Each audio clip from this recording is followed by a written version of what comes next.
ভগবানের ভোগের থালি সাজিয়ে নেব। অন্নটা প্রথমে থালা করে বেড়ে নিচ্ছি, এটা আমি গুছিয়ে নেব।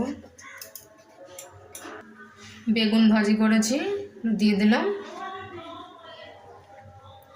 আর করেছি শাক করেছি মেথি শাক, বেগুন দিয়ে করেছি, এটা ভগবান থালি দিয়ে দিলাম।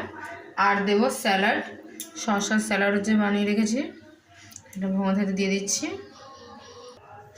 লাউয়ের করেছি, লাউয়ের রসা বড়ি দিয়ে আলু দিয়ে ধনেপাতা দিয়ে করেছি, এটা এখন বাটিতে বেড়ে নিচ্ছি।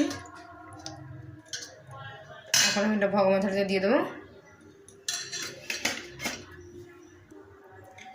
আমি সব কিছুর উপর তুলসী পাতা দিয়ে দিয়েছি, এখন অন্যের উপর তুলসী পাতা দিয়ে দিলাম। এখন ভগবানের কাছে নিয়ে যাব আমি। হরে কৃষ্ণ।